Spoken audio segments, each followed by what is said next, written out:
No niin, aloitetaan kohta tämä meidän BRICS-webinaari. Tervehdys vaan kaikille. Täällä odotellaan vielä kyllä ihmisiä lisää mukaan tähän. Vielä ihan hetki, niin ei ole sitten liian aikaisin aloiteltu. Eli nyt voidaan aloittaa. Tervetuloa meidän Profoxin BRICS-webinaaria. Meillä on ajatus vähän käydä lävitse sitä ohjelmistoa, niin kuin ohjelmistoalustana vähän, että mitä se tarjoaa kokonaisuudessaan. Mä oon Ari Puskari ja vedän yritystä ja mulla itselläni on tausta suunnittelijana, että on näitä käden- ja käytelyaikanaan ja sitten nykyään vedän näitä IT-projekteja. Ja voisin tuohon alkuun ottaa vähän tästä yleistä tietoa ja meillä on tosiaan tarkoitus käydä BRICS-CADin vaihtoehtoa lävitse ja katsoa mitä se tarjoaa. Ja itseni esittelinkin ja meillä on sitten teknisenä asiantuntijana tässä on BRICS-CAD-asiantuntijana Miikka Vekka ja Mikko voi varmaan muutaman sanan kertoa itsestä taustasta. Tervetuloa minunkin puolestani mukaan ja tosiaan Profoxilla teknisenä asiantuntijana, että päätuotteena on ollut noin Autodeskin laitossuunnitteluohjelmistot ja nyt sitten 3 vuotta on BRICS-CADikin kuulunut tähän mun repertuariin. Ja sitten täytyy nyt sen verran heti jo sanoa, että pitää itse tehdä niin kuin nopeasti jotain ihan oikeaa tällaista niin CADiin liittyvää työtä. Kyllä mä aika mielellään tuon BRICS-CADin otan nykyään työvälineeksi. Joo, käydään muutamia asioita. Ihan yleisesti pitää vaan mainita, että me nauhoitamme tämän webinaarin, jotta se voidaan jakaa sitten jatkossa, ja saa kyllä sitten esittää kysymyksiä, että voi laittaa tuonne chattiin mielellään ja tuossa lopussa vielä varataan vähän aikaa niiden läpikäyntiin, mutta jos tulee mieleen nyt heti, niin saa kyllä meiltä kysyä. Mikä Profoxi on? Eli me ollaan ohjelmistoalan yritys, joka tekee myös ja toimittaa myös palveluita, ei ainoastaan näitä ohjelmia, me myös itse käytämme ja tiedämme, mitä niillä tehdään. Tämä on ehkä nyt sitten se meidän toimintamalli, että mehän on 91 vuodesta toimittu ja hyvin alusta alkaen Autodeskin ohjelmistojen kanssa toimittu Autodesk-partnerina. Me ei kumminkaan haluta niin kuin yksinomaan yhden järjestelmän ratkaisuja toimittaa. Että meillä on hyviä ratkaisuja ja erilaisia vaihtoehtoja aina sen asiakkaan tarpeiden mukaan. Mutta sitten meillä on myöskin konsultointipalveluja ja tietenkin koulutetaan ohjelmistoja. Konsultointiin kuuluu tämmöinen yleinenkin projektitoiminnan niin kuin kehittäminen. Me tehdään ohjeistuksia eri teollisuusyrityksille, miten näitä aineistoja hyödynnetään. Ollaan peräti mukana hankkeessa tarvittaessa usein koordinaattorin roolissa vähän varmistamassa, että ne hankkeet menee oikein niin kuin pitäisikin. Meillä on ohjelmistoedustuksia, tosiaan tämä Autodesk tuli mainittua, että sehän on se meidän perinteinen niin kuin osaamisalue. Ja varsinkin tunnetaan sitten mekaniikka, laitospuolen ohjelmistojen käyttöä hyvin yksityiskohtaisesti. Ja Navisworks-ohjelmisto me tuotiin maahan joskus 2000-luvun alussa ja sehän tietenkin on yksi semmoinen, mikä tunnetaan tosi hyvin. Ja iConstruct on sitten Navisworksin päällä toimiva tämmöinen sovellus. Ja Clearance 3D-tuotteet on sitten pistepilven käsittelyyn liittyviä älykkäitä erikoisohjelmistoja, mitä edustetaan Suomessa. Ja Profox Typhoon on tämmöinen alustapalvelu, joka meillä on toimitetaan tuohon projekti tämmöisen alustaksi, jos ei ole muuta käytössä. Ja sitten on tämä BRICS-CAD, ja BRICS-CAD on tosiaan 3 vuotta ollut meillä ohjelmassa ja tunnetaan se hyvin. nyt tämä aihe onkin sitten käydä sitä BricsCADia, että me käydään vähän lävitse sitä ja ehkä tulee esiin tämä helppokäyttöisyys. Ja sitten sehän on yhteensopiva, jos on Autodesk-tuotteita, AutoCADia, niin kaikkinensa suoraan mahdollisimman jouhevasti, niin kuin sitä voidaan käyttää samoissa projekteissa ja ottaa siihen rinnalle tai käyttää pelkästään sitten. Ja se, mikä kiinnostaa meidän asiakkaita, on tämä joustava lisenssointi ja ne kustannukset tulee niin kuin hyvin paljon edukkaammiksi, kun siellä on tämmöinen omistuslisenssointimahdollisuus, siellä on verkkolisenssointi, eli se päivityspakko-homma jää pois, että se on niin ehkä se keskeinen juttu. Tähän on jo saatava, tämä on kumminkin nyt tosiaan tässä julkistetaan ensi viikolla versio 26, niin se on 26 vuotta on jo kehitetty, että siellä on perinteitä ja näitä lisätyökaluja on sitten saatavissa tähän aika hyvin. Erilaisia sovelluksia ja muita tämmöisiä, niitä löytyy kyllä jo tällä hetkellä hyvin. Että siitä voidaan puhua tämmöisen ohjelmistoympäristön alustana, että siellä sitten tarvittaessa löytyy näitä lisäohjelmistoja. Ja sitten Profoxiin niin kuin ehkä se paras anti tähän on sitten suomen kielen tuki- ja koulutuspalvelu, että meille saa soittaa ja sitten me myös tarjotaan erilaisia koulutuspalveluita, ja ne on yleensä aina asiakaskohtaisia, koska ne toimii parhaiten meidän kokemuksen mukaan ja myöskin asiakkaiden kokemuksen mukaan, että kun jokaisella on vähän erilaiset tarpeet sitten käyttää tämmöisiä suunnitteluohjelmistoja. No mikä on tämä BricsCADin takana oleva firma Bricsys, belgialainen yritys, eli siis ihan eurooppalainen, toimii 14 kielellä yli 90 maassa, yli 400 jälleenmyyjää ja 50% käytetään sitten kehityshommaan. Ja tämän Bricsysin omistaa nykyisin ruotsalainen Hexagon, eli se on niin kuin omistus tässä sitten ihan lähialueella. Ja tämä on tietenkin hyvä käyttäjän kannalta, Suomenkin käyttäjän kannalta, että sitten kehitys on lähellä ja meitä kyllä kuunnellaan sitten, kun meillä on hyvät kontaktit tuonne Hexagoniin päin. Ja tämä ohjelmistohan on tämmöinen tosiaan niin kuin yleinen alusta, että siellä on tämmöiset vähän niin kuin työkalusetit, jotka on kyllä erillisiä ohjelmistoja, mitä voi hankkia erillään, tai sitten voi hankkia tämmöisen kokonaisuuden, tämä Ultimate, missä on nämä kaikki. Ja ihan se vaatimattomin ohjelmisto on tämä BricsCAD Lite, ja siinä on niin kuin 2D-piirtämisen työkalut. Kumminkin siellä voidaan katsella 3D-aineistoja. Ja sitten on tämä kehittyneempi Pro, mikä on täydellinen 2D ja 3D niin kuin suunnitteluohjelmisto. Sen lisäksi on erikseen Mekanikali, jossa on sitten mekaanisen suunnittelun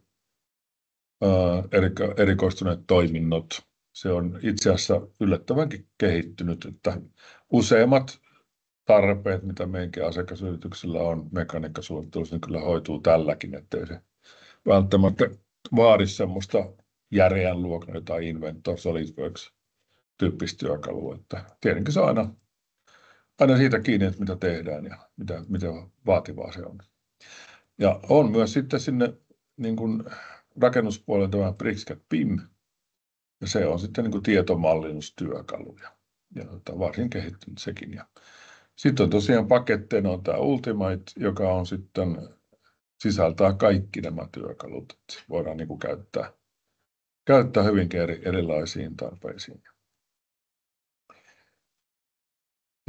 Jos me mennään sitten katsomaan itse ohjelmistoa tai ohjelmistoja, ja mitkä on ne ohjelmistojen mahdollisuudet. Lähdetään tuosta liikkeelle. Tämä on nyt tämä tilanne, mikä sitten, mikäli otatte tämän koekäyttöön, eli koekäyttöön tulee Ultimate-versio, eli pääsee kaikkia herkkuja kokeilemaan. Ja sitten tietenkin, jos ohjelma hankkii, niin sitten tuosta kuvakkeesta käynnistyy sitten se haluttu taso. Lähdetään ihan tuolta pohjalta, eli niin 2D-maailmasta. Eli tässä nyt aina avautuu tosiaankin tämmöinen tervetuloruutu, ja siinä voidaan joko lähteä tekemään kokonaan uutta kuvaa käyttää pohjia. Täällä voi myöskin AutoCADin templateja tänne voidaan avata tuosta kuvaa tai sitten lähteä työskentelemään viimeisimpiä, mitä on tässä tullut pyöriteltyä. Ja tässä käynnistetään sitten tämmöinen 2D-suunnittelu, ja heti näyttelin oletus näkyy oikeastaan koko ruudun kerran on. Eli heti on tutut home-välineet, että pääsee lisäilemään ja muokkailemaan geometriaa. Ja sitten täällä näkyy tasosysteemiä ja vähän annotaatio muuta blogin luonteen. Heti pääsee niin kuin tekemään jotain. Ja tässä on siinä mielessä helppoa, että jos vaikka tarvitsisi sitten piirtää jotain, niin ihan kirjoittamalla L. Tänne tulee AutoCADin tapaan, se ehdottaa noita komentoja, eli heti pääsee, vaikka jos AutoCADin 10 käyttänyt, niin pystyy heti tekemään jotain. No tässä on tietenkin sitten paljon enemmän, niin katsotaan tätä käyttöliittymää. Tätäkin pystyy sitten itse muokkailemaan, eli täällä ylhäällä on tämmöisiä pikatoimintoja, ja sitten täällä mä olen laittanut tänne jotakin niin työskentelyssä kätevämpi täällä näytön oikealla, kun tässä on niin properties, eli kun tätä valitaan jotain, niin täällä näkyy sitten tuon kyseisen objektin ominaisuuksia. Sitten on tasokäsittely. Tämä on hyvin kätevä pitää tässä päällä. Eli täältä voidaan sitten laittaa joku taso aktiivisesti, näin halutaan. Sitten täällä on attachment, eli tämä tukee myöskin AutoCADin viitekuvia ja sitten sheet-settejä myöskin. Ja toolpaletit täällä on, tänne voi tuoda myöskin AutoCADista sitten halutessaan toolpaletteja, jos haluaa, että niin nekin on niin kuin tutumpi ympäristö. Ja sitten täällä tulee mukana tämmöinen kirjasto. Tämä on ihan jopa Lite-tuotteessa. Täällä on aika monen määrä kaikennäköisiä niin symboleita jo niin kuin valmiina. Tämä on niin kuin heti AutoCAD LT:stä erottuu tässä. No sitten, jos katsoo vähän tätä itse yleistä työskentelyä, eli nyt niin mikä tässä on kätevä, niin tässä on tämmöinen quad-toiminto, eli tarkoittaa sitä, että kun viedään kursori objektin päälle, niin se kertoo ensinnäkin tuon objektin ominaisuuksia, että se on nyt blokki tuolla tasolla ja tuon niminen. Ja sitten tämä ohjelma vähän niin kuin arvaa, eli tässä on tämmöinen tekoälypohjainen, tämä niin kuin arvaa, että mitä mä tekisin tälle objektille. Ja nyt tuossa on oletuksena tämmöinen manipulate, eli se on tämmöinen BricsCADin työkalu siirtämiseen, kiertämiseen, niin kuin tuossa tuo kertookin, kopiointiin, peilaukseen, skaalaukseen, yksi työkalu. Ihan kätevä. Ja sitten se ehdottaa muutenkin, että se olettaa, että mä voisin vaikka siirtää tuota objektia, peilata sitä, leikata se tuosta pois, tai generaalilta löytyy sitten lisää.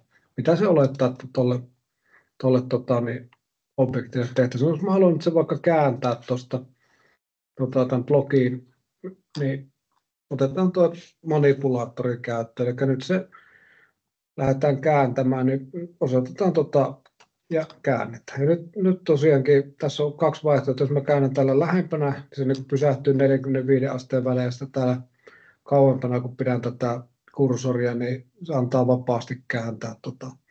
Käännetään se tuohon noin. No sitten mä haluan niin peilata nämä objektit täältä, tämän kuljettimen täältä oikealta puolelta, peilata ja kopioida tänne toiselle puolelle tätä kuljetinta.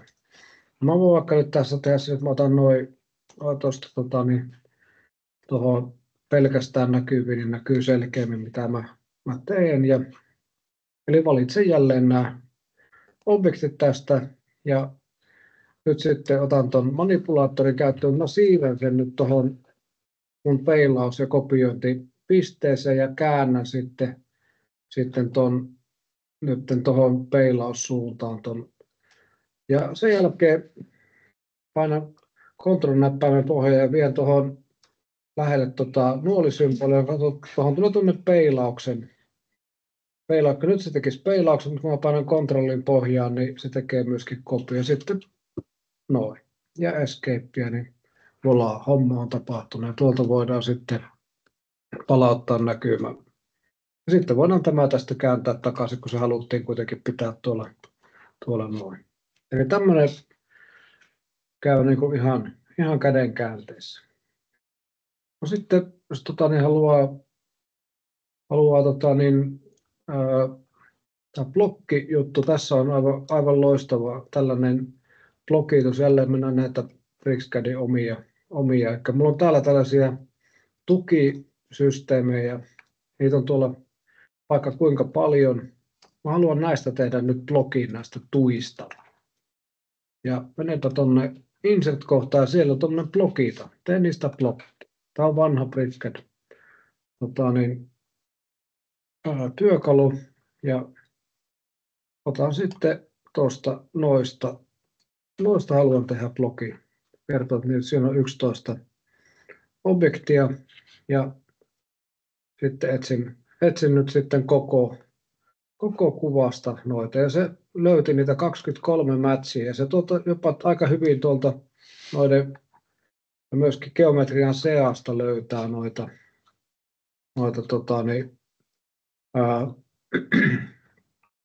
objekteja, niitä oli siellä, samanlaista geometriaa löytyi tuolta vaikka mistä. Ja nyt annetaan sille tuosta helposti nimi, tuki, rauta 1 vaikka. Ja niitä on 23 matchia. Tässä voisi myöskin sitten, jos ei niistä kaikista haluaisi tehdä, niin täältä voisi sitten katsoa, että mistä. Tehdään nyt noista kaikista. Blokit, noin. Meni aika kauan aikaa. Eli nyt tuosta selkeästi tuosta tuli nyt blokki. Ja se meni tietenkin tuolle tasolle nyt. Eli tässä on myöskin se eri vähän ehkä AutoCADista nyt myöskin tuon blokin pystyy pakottaa jollekin tasolle, että se ei ole välttämättä nollatasolla. Tuommoinen. Tämä on osoittautunut erittäin hyväksi työkaluksi, varsinkin kun pitää tehdä vanhojen kuvien. Semmoinen esimerkki esimerkiksi, kun kuvia on nollatasoilla.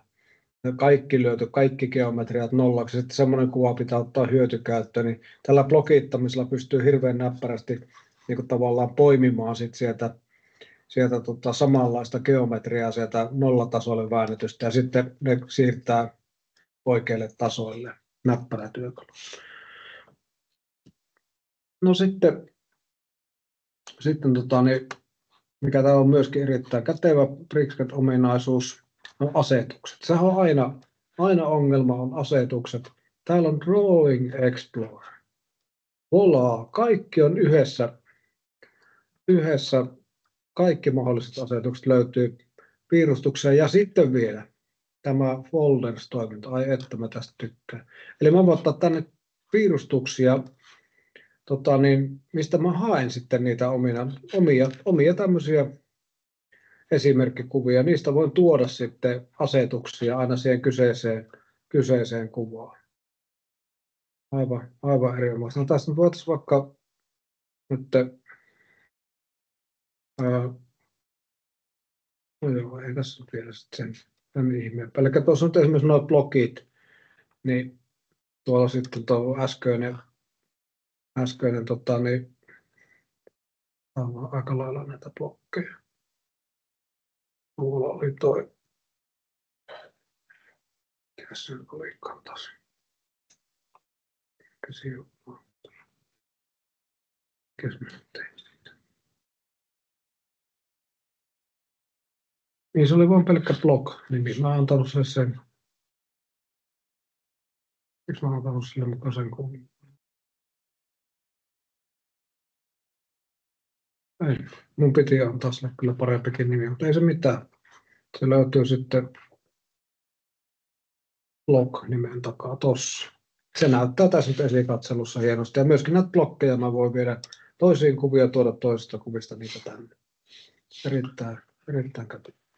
No sitten semmoista normaali arkea, eli täällähän ne tietenkin toimii mitoitukset ja tekstit ja ynnä muut sellaiset. No sitten yksi, mikä on myös erittäin kätevä toimi tässä, tämmöinen vielä Bricscad herkku.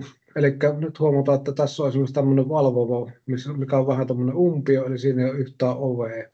No tuossahan on hyvän näköinen ovi, niin otan täältä tämmöisen Bricscad oveluuden kuin Copy Guided, eli otetaan vähän niin kuin ympäristöä mukaan tähän kopiointiin. Ja nyt sitten laitetaan vaikka tuohon ovi noin, tässä vaikka tolle puolelle. Sitten laitetaan, että se on vaikka nyt 1300 tuolta ylhäältä. Ja sitten voidaan vielä shiftillä katsoa tuon oven kätisyyskin. Se on noin hyvä. Noin. Ja sitten, eli nyt se trimmasi, se kopioi ton ja myöskin se otti huomioon ton äskeisen ton ympäristön. Eli että se ovi tosiaankin myöskin trimmasi ton. Sitten tonne voi ottaa vaikka 300 päähän tuolta seinästä ja olisiko se sitten, no tuo noin päin aika hyvä, noin. Eli tämmöinenkin aika paljon näppärämpää työskentelyä kuin mitä normaalisti. No sitten ihan sellaista peruskauraa tosiaankin, eli kun tallennetaan piirustus, niin se on sitten ACAD 2018 DVG, mikä on erittäin hyvä asia. Ja sitten täällä myöskin löytyy export-koodasta löytyy sitten PDF-exportit ja importit. Myöskin erittäin tärkeä. Myöskin DGN ja FPXkin täältä löytyy. Ja sitten yksi, mikä on hirmu tärkeää, niin tulostaminen. Eli täältä saadaan nyt sitten tulostettua. Ja tulostaminen ruutukin on hyvin tutun näköinen. Ja tämä myöskin tukee, jos on AutoCADissa käytetty näitä page setuppeja, niin tukee myös niitä. Ja tulostusta voi käyttää AutoCADin kynäasetuksia ja kaikkea. Ihan niin kuin pystyy tulostamaan, niin kuin, ei siinäkään mitään sen kummempaa. Ja sitten myöskin tämä monitulostuskin täältä löytyy. Eli hyvin näppärä työväline kyllä. Ja tosiaankin vaikka sitten tuossa vielä tuli meille tämä AutoCADilla tehty kuva, niin otsikkotaulun täyttäminen käy ihan näppärästi. Eli tunnistaa myöskin sellaiset. Olisiko tässä vaiheessa? Eli täällä on sitten myöskin, tämä nyt oli koko ajan Lite-versio. Eli täällähän myöskin täällä toimii AutoCADissa tehdyt Lispit ihan hienosti ja myöskin ARX ja pohjaiset sovellukset. Kunhan ne vaan käy läpi, ne on tällä hetkellä mennyt aika lailla heittämällä, mitä me ollaan tutkittu. Ja Express Toolskin tästä Lite-versiosta löytyy, eli ne mitä ei AutoCAD-äänitessä esimerkiksi ole. Ja tosiaankin tuolla on sitten mitoittamiset ja muut vastaavat löytyy. No sitten voitaisiin katsoa vähän noita muitakin. Mä voin täältä vaihtaa nyt vaikka, pistetään tuosta Mechanical sovellus päälle. Ja katsotaan vaikka tuollaista kokoonpanoa ja räjäyttelyä vaikka ensin. No yksinkertainen. Eli nyt koko käyttöliittymä muuttui ihan erinäköiseksi. Eli tänne tuli nyt sitten assembly-ominaisuudet, eli tällä pystytään sitten kokoonpanojakin hallitsemaan. Ja myöskin tuossa voisi ehkä katsoa myöskin levitys tänne tuli tämän Mechanicalin mukana. Ja tehdään nyt tästä räjäytyskuva. Eli tässä on tavoitteena, että mä teen sellaisen piirustuksen, missä on tämä kyseinen akseli rattainen räjäytettynä ja sitten osaluettelo siitä. Eli tehdään nyt yksinkertainen räjäytys ja tehdään ensin vähän asetuksia. Eli tehdään tuolta ihan tämän rakenteen pohjasta, eli pienimmästäkin lähtee nyt tehdään ajansäästämys automaattinen räjäytys tästä. Noin. Tuommoinen siitä nyt tuli. Sitä voi tässä pyöritellä, sitä ihmetellä. Ei sen enempää. Ja sitten siinä oli haluttaisiin tehdä sinne noin räjäytysviivat, että se näyttää vähän kivemmalta. Eli tuolta mennään tuonne räjäytykseen ja laitetaan nuo trailing lines tuonne. Ja koko malli noin, ja kun on tuommoista vähän vaaleanharmaata, niin me voidaan täällä vähän vaihtaa niiden viivojen väriä, niin näkyy paremmin sitten tuolla valkoisella pohjalla. Ja sitten tallennetaan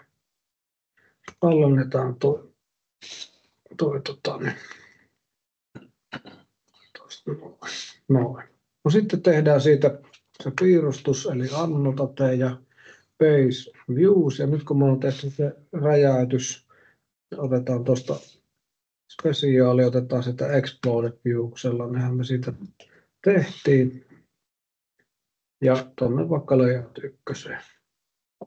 Ja nyt se lähti tuomaan, ja nyt mä syötän sen vaikka tohon noin, ja nyt se tekee mulle tosta nyt sitten sen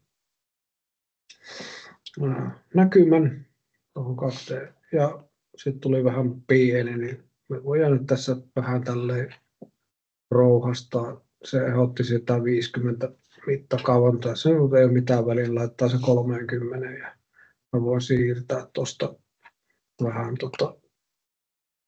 paremmin.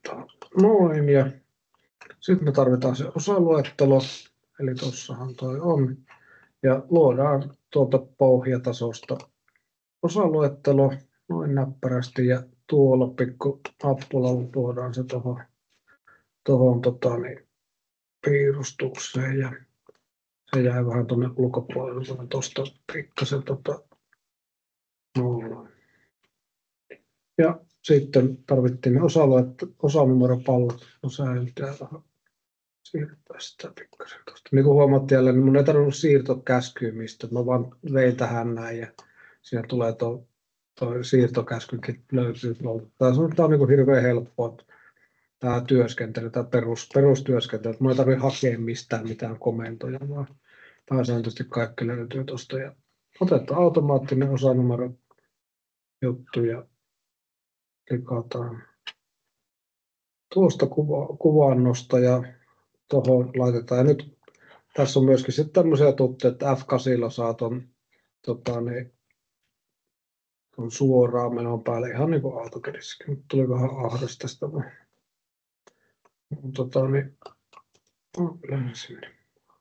Noin. Ihan näppärä. No sitten mä voisin myöskin ohutlevypuolta vähän taas sitten tuonne starttiin takaisin. Tuossa oli tommonen levyhässäkkä ja levitetään se, että mennään tuonne sheet-metalliin ja tehdään tämmöinen assosiatiivinen levitys. Näette kohta mitä se tarkoittaa. Eli lähdetään tästä. Tuo geometria ensimmäisenä ja nyt se tekee siitä levityksen. No nyt se ilmoittaa, että ei onnistu, että levitys ei tällä tavoin kerrassaan onnistu, että ne menee päälle noin geometriat. Ne mennään takaisin tänne malliin. Käydään nyt muuttamassa sille, että tuossa on nyt tuommoinen taivutus, niin tehdään siihen tuommoinen junction, eli otetaan sitten taivutus pois ja tuo vaan niin kuin katkaistaan tuosta toi. No se on tuosta.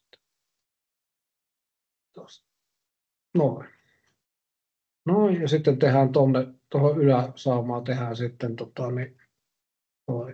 noin, taivutus. Noin. Ja sitten mennään tuonne toiselle puolelle. Me voidaan tuosta jatkaa, tehdään sinnekin nyt toi taivutus tuohon. Noin, ja otetaan tuoltakin toi sitten tehdään tuosta, että se vaan katkee toi. Noin. Ja nyt kun me mennään katsomaan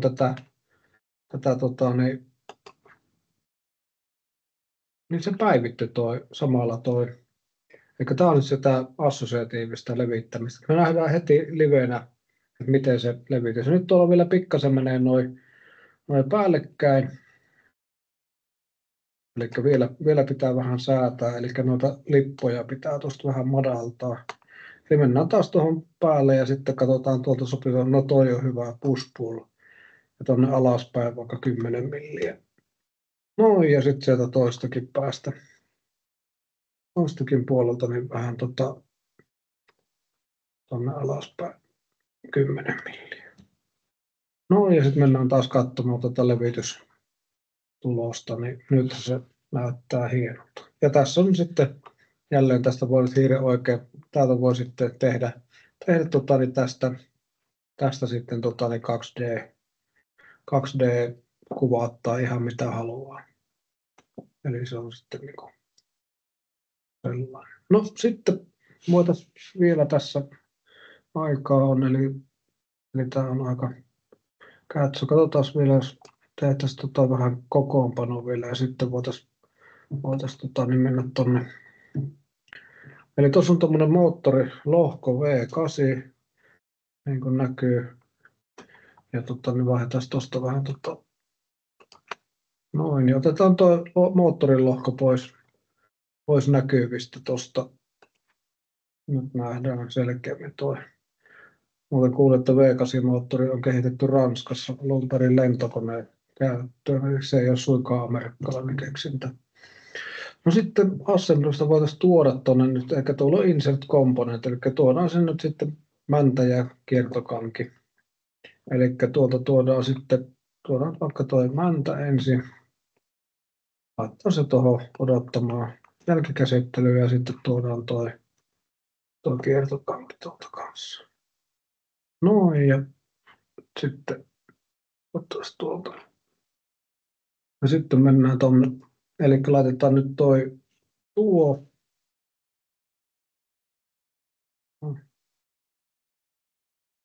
Ja tuo ja noin.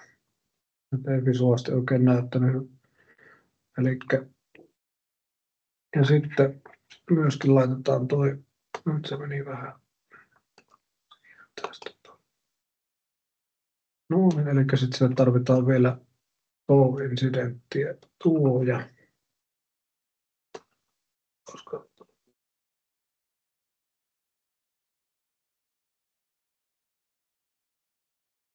noin. Ja sitten niin laitetaan tuohon noin. Nyt se meni tuohon. Sitten laitetaan vielä tuo oikealle paikalle, eli tuolta löytyy distanssi. Eli tämä ja tuo ja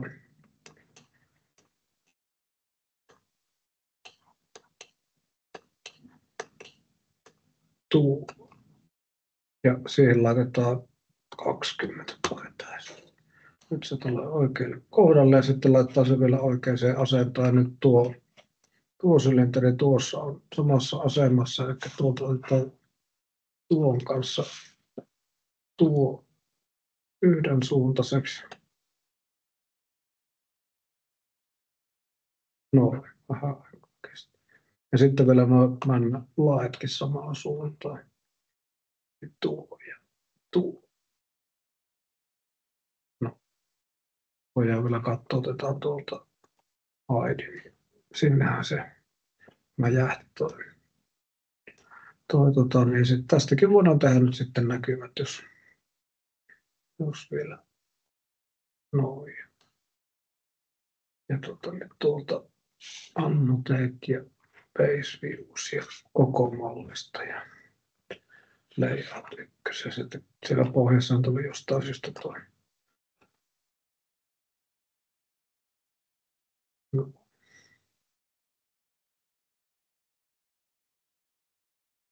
Eli se tulee aika näppärä. Sitten voidaan vielä halutessa toi muuttaa tällaiseksi 3D-näkymäksi. No.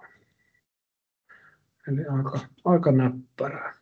No sitten voitaisiin tehdä sillä tavalla, että mennään tuonne Beam-moduuliin vielä lopuksi. Eli otetaan tuolta Beam talonrakentelijoille. Ja otetaan tuosta tuommoinen pohja, 2D-pohja. Nyt niin kuin näyttää, niin taas muuttuu niin toi, mitä kaikkea täällä on. Eli nyt tänne tuli mallintaminen ja BIM-dataa ja structural mappia ja niin edelleen. Eli ihan toinen ympäristö. Ja sitten mennään tuonne kotiin ja tästä vähän noin. Eli tehdään nyt tuohon rakennus tälle.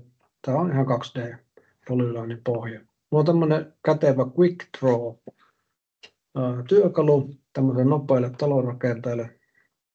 Ja tehdään vaikka tuosta ja tuonne. Niin se teki mulle heti tuosta tuollaisen rakennuksen. Jatketaan tehdään tuonne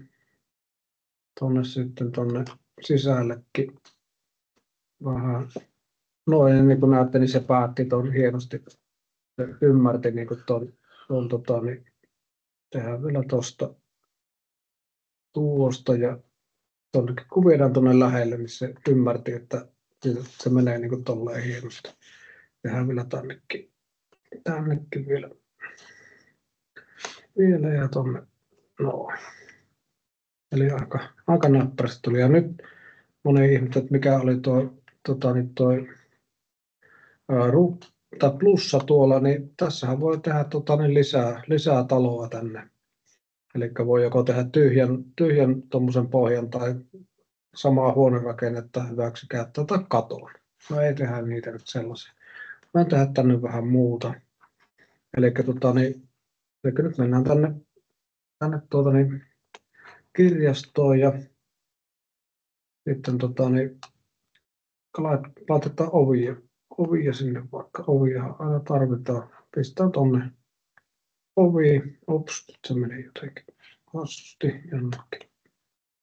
No, se meni väärälle puolelle seinää, mutta tässä puolessa kuitenkin sitä laitetaan paraatipuolelle.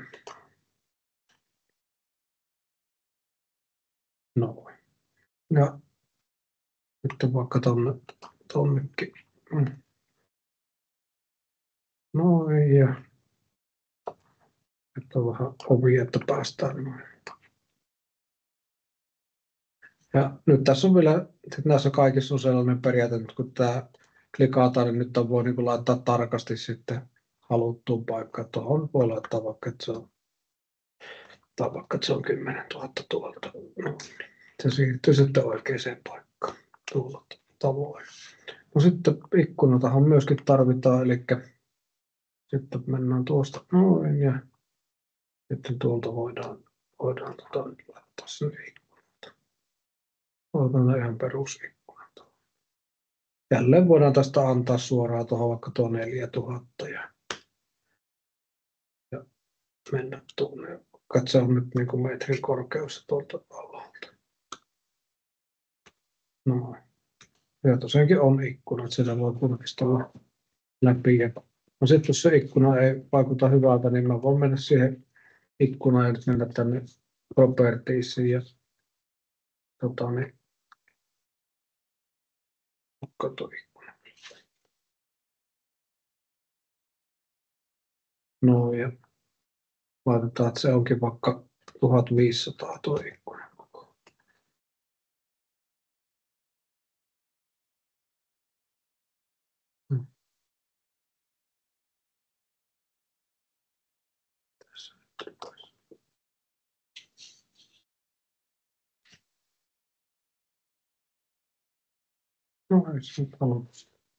No kuitenkin.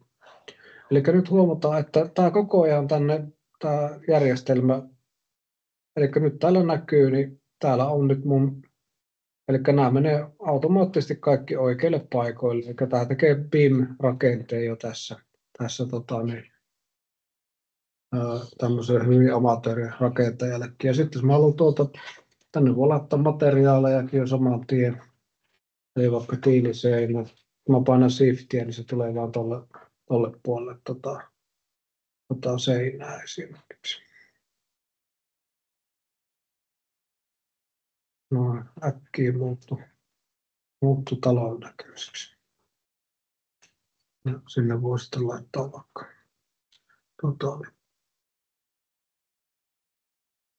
lattiaan sitten. Tommosen.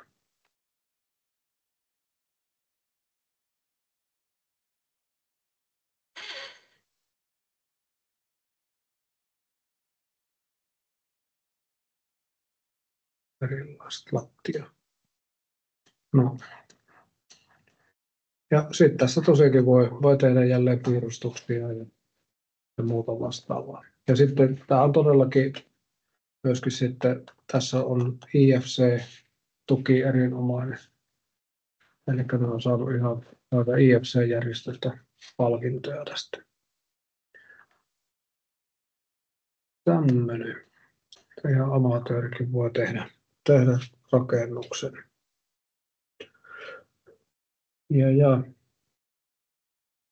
No tuossa voisi vielä vaikka katsoa tuosta. Tiedonsiirtoja. Joo. Eli myöskin pystyy leikkaamaan. Joo, eli Ari tuossa sanoi hyvin. Eli tässä on insert, eli tässä on nyt sitten perusohjelmassa on aika hyvä määrä tiedostomuotoja, mutta sittenhän saa lisävarustana tämmöisen kommunikaattorin, joka tänne voisi nyt tuoda tällaisen määrän eri tiedostomuotoja tänne järjestelmään. Eli tällähän pystyy sitten tosiaankin aika monennäköistä tuomaan, ja sitten myöskin tuo eksporttitoiminto löytyy myöskin. Eli täältä voi myöskin eksportoida paljon muutakin kuin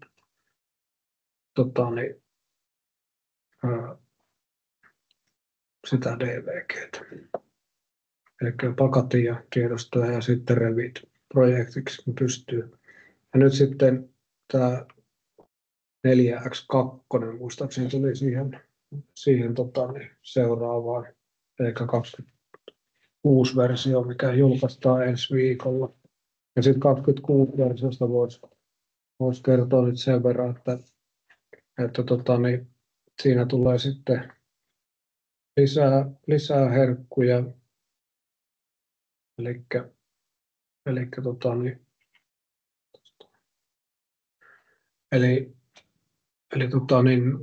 täällä jos mennään tuonne vielä takaisin tuonne, missä mun kotivalikko tuolla, jos mennään tuonne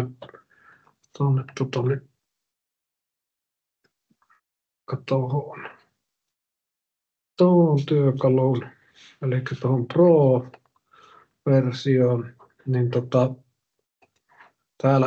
täällä nyt sitten on parametrisia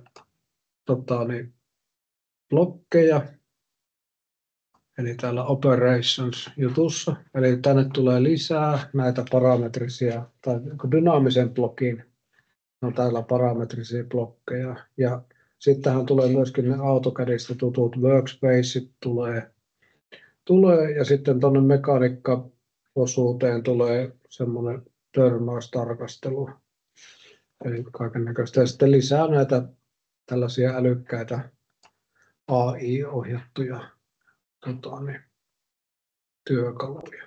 Eli kehitys on jälleen taas mennyt huimasti eteenpäin. Tosiaan oli niin lyhyt tänä aamu demonstraatio, että ei jäänyt kaikki hienot jutut mieleen, mutta jos se 26-versio kiinnostaa, niin siitä ensi viikolla voi kyllä sitten pitää esitystä.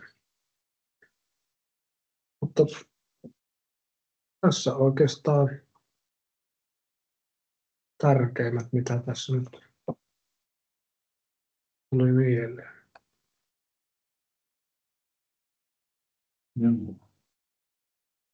Mä jatkan vähän vielä tästä seikka, mikä voi kiinnostaa, on tämä just nämä lisenssointitavat ja hinnat ja tämmöiset. Tuossa nähtiin, että hyvin näppärä ohjelmisto se on ja laajat ominaisuudet eri noissa toolseteissä. Eli kyllä löytyy niin kuin paljon ominaisuuksia erilaisiin tarpeisiin. Ja pystytään korvaamaan hyvin suuri osa Autodesk-ohjelmistoista esimerkiksi. Ei kuitenkaan ehkä ihan kaikkea, että siellä on joitain semmoisia.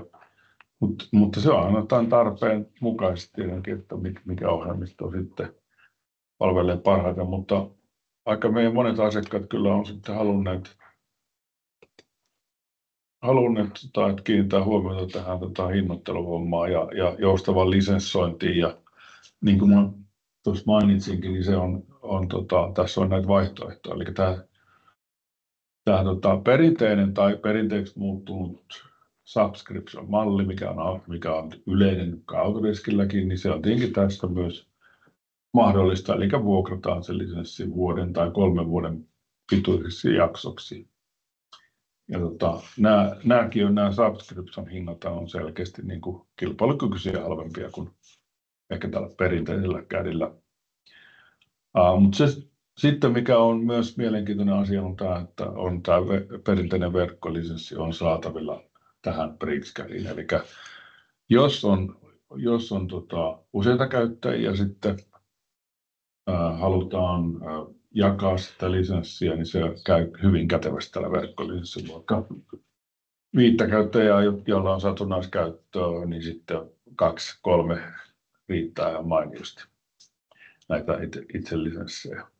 Ja sitten oikeastaan se, mikä on se kaikista mielenkiintoisin, sit jos halutaan vähän pidemmällä tähtäimellä niin kun oikeasti säästää tämmöisen niin kun lisenssin niin kun ohjelmistolisenssin hinnasta, on tämä omistuslisenssimahdollisuus, mikä nyt on hyvin monilta toimijoilta on poistunut niin kuin Autodeskiltäkin jo pitkän aikaa sitten. Eli tässä BricsCADissa on mahdollinen, eli voidaan hankkia se omaksi ja sitten se poistuu se jatkuva niin kuin tarve päivittää.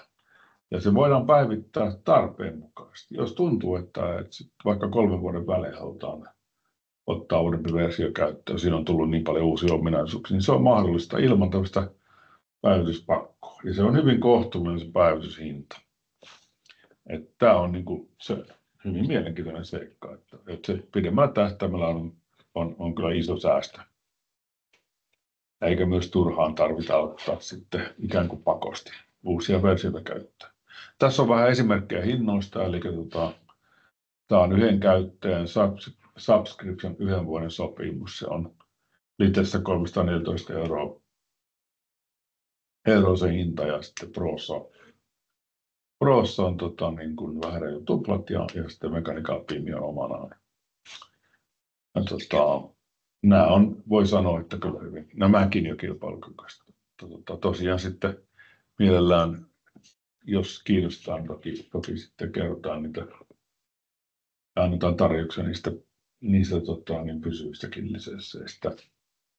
Ja tämä tukipalveluhomma, niin meiltä hankittaessa niin perustukihomma, että jos on jotain siinä käyttöönotossa tai muu tämmöistä kysymistä, niin meille tämä tuki kuuluu siihen lisenssin hintaan, eli saa olla yhteydessä, soittaa, olla sähköpostilla yhteydessä. Mutta sitten me tarvitaan myös tämmöinen palvelusopimus, joka muun muassa tulee sisältämään tämmöiset symbolikirjastot. Me ollaan kasaamassa tähän BricsCAD-ympäristöön tämmöisiä symbolikirjastoja nimenomaan suomalaisten käyttöön tarpeisiin. Näitähän tietenkin on jo saatavilla tänäkin päivänä. Myös erilaisia sovelluksia on saatavilla tähän BricsCAD-ympäristöön. Muun muassa kotimainen aika tunnettu tämä MagiCAD. Sehän löytyy myöskin tuohon BricsCAD-ympäristöön. Voidaan ottaa siinä käyttöön myöskin. No sitten meillä on tukisivusto, joka kuuluu meillä tähän palvelusopimuksen niin kuin hintaan ja nimetty tukihenkilö ja sitten annetaan alennuksia meidän muista palveluista. Mutta tämä palvelusopimus ei tietenkään ole pakollinen, mutta se on niin kuin sen tarpeen mukaan, jos halutaan sitten tämmöisiä vasteaikatukia ja muuta, niin meillä on valmius tämmöistä palvelua sitten tarjota. Ja me voidaan mielellään käydä teidän kanssa erikseen vielä vähän tarkemmin lävitse, että miten tämä nyt palvelisi teidän nimenomaisia tarpeita. olkaa toki yhteydessä, tuossa on yhteystietoja näkyvillä. Tämä aineisto toki toimitetaan vielä erikseenkin teille. Ja sitten normaali steppi on kokeilla sitä, eli siinä on veloituksen koekäyttö. Se voidaan varattua meidän sivuilta tai tietenkin voi olla yhteydessä ihan kuinka haluaa. Niin me on annettu siihen ihan veloituksetta sitoumuksesta tämmöinen opastus, että siitä saa sitten irti sen, mikä on mahdollistakin. Tämä on tietenkin hyvä tapa lähteä tutustumaan siihen. Kyllä se jotain kertoo, että Suomessa on tällä hetkellä jo noin ehkä luokkaa reilu 700 yritystä, jotka on tämän ottaneet käyttöön. Monet käyttää rinnakkain. Varmaankin niillä on joissain käytössä Autodeskin tuotteita, mutta sitten on ottanut tänne. Ja tätähän voidaan myöskin käyttää rinnakkain, eli se on yhteensopiva kaikkinensa, niin vaikka siellä olisi sitten vielä käytössä Autodeskia, niin tämä sopii kyllä siihen ympäristöön. Ja näin monet ovat toimineet, ja tietenkin se on usein syynä on se, että alun pitäen, että se on siis siinä on sitten niitä kustannussäästöjä. Mutta monet on kyllä huomanneet, että se on tämmöisessä peruskäytössä hyvin kätevä, niin kuin Miikka tuossa näytti. Että siellä on sellaisia toimintoja, jotka on jokapäiväisessä käytössä hyvin käteviä. Että se tämmöinen uusien ominaisuuksien kikkailu, mitä ei sitten ehkä käytännössä kumminkaan tule käytetyksi, niin sitä ei ehkä täällä ole niinkään paljon, vaan kiinnitetään sen kehityksen huomioon siihen, mikä on semmoista ihan perus jokapäiväisessä käytössä tarvittavaa, ja se ehkä tässä näkyy. Jos teille ei tule nyt tämän mieleen kysymyksiä, niin mielellään vastaillaan niihin myöhemminkin, eli olkaa vain yhteydessä ja katsotaan, miten se käy ja toimii teidän tarpeisiin liittyen, ja sitten voidaan myös laittaa toi koekäyttö teille sitä käyttöä ja vähän opastaa sitä, niin siitä pääsee varmasti sitten alkuun. Jos ei tästä tule mieleen kysymyksiä tällä hetkellä, niin palataan asiaan myöhemmin, ja mä kiitän mukana olleita ja toivotan hyvää päivänjatkoa kaikille. Joo, kiitos. Kiitos.